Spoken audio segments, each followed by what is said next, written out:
IDS 403, Preparing for the Future, video log for Christopher Stevens. Today I want to talk a little bit about technology and advancing technology specifically, and also concerns around as technology advances and what that means for kind of the generic person, the general person, general population. So a couple stories here that I want to start with. When I was about 16, a while back, computers just starting to really become popular. You're seeing a lot more home computers, laptops pop up in high school, and I've taken computer courses. And my grandma, who was not savvy with technology, electronics, or any of that, decided that she wanted to learn how to write letters on the computer as opposed to a typewriter. She had a typewriter, she bought a secondhand computer, and she wanted to learn how to use the computer. And it was difficult trying to teach her, especially at 16. I'm not a very good teacher to begin with, but trying to teach her just simple using a Word document and typing out a letter and then printing it was a very difficult process. Another example more recently with smartphones, my mom decided that she was going to learn how to text. It took 5 years for us to be able to get my mom just to be able to actually send a coherent text message.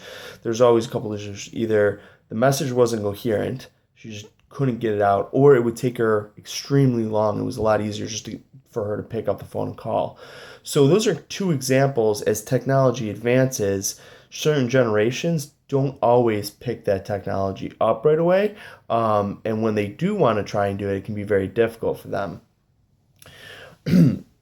So as technology advances, I think especially as it passes generations, it's really up to that generation and the individual person to go learn the technology that they're going to need, and improve their skills. Technology is always, it's constantly improving, it's constantly getting more complicated, and it's really the onus is on the person to make sure that they are able to use technology. I'm specifically talking around electronics in a manner that benefits them.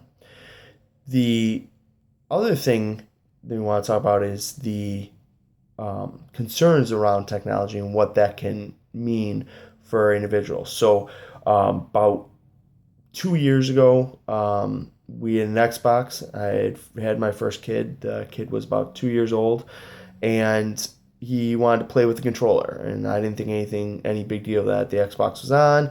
Started playing with the controller. I was doing other stuff around the house. Um, and all of a sudden, I realized he's ordering something off the Xbox, and he spent $100.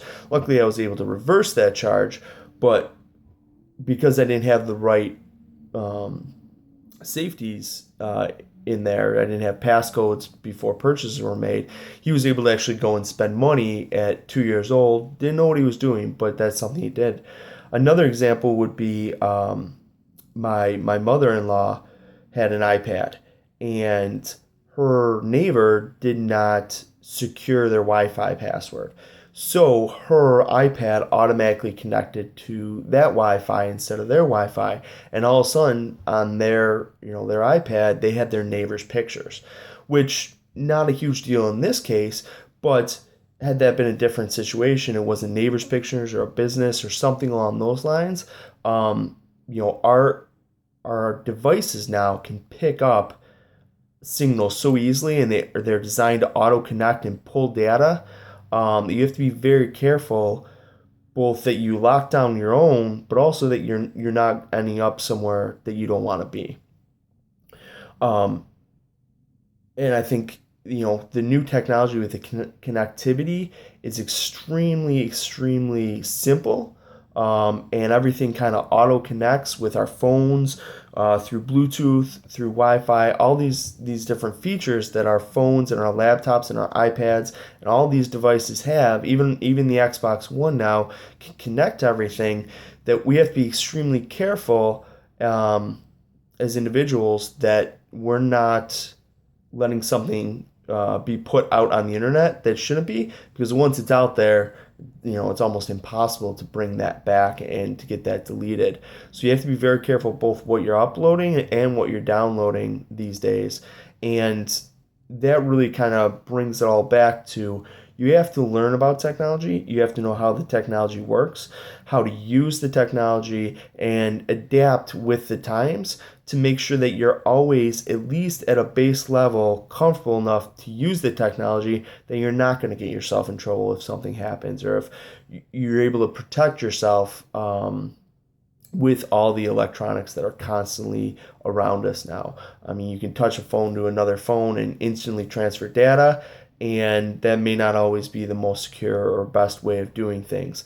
We're doing this right now. We're uploading videos. You have to be careful what kind of videos you upload and who you allow to see those videos. Facebook is a great example of that as well. Things can get out on Facebook that you really wouldn't want there. So you have to be very careful with these devices. And I mean, our youngest kids are better using these devices than we are sometimes. I know I hadn't set it up yet, but we have a TV that can connect through our phones to YouTube, and my son happened to be a 2-year-old watching YouTube. Hit the right button, and it automatically sent what he was watching to the TV, which was on a different channel at the time.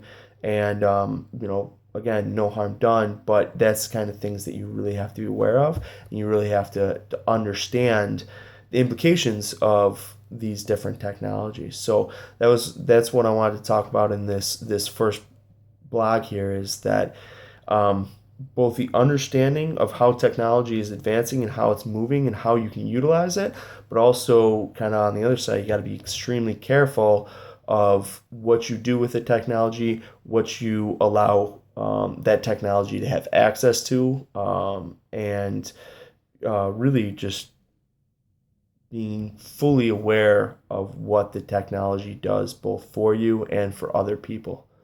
So, thank you.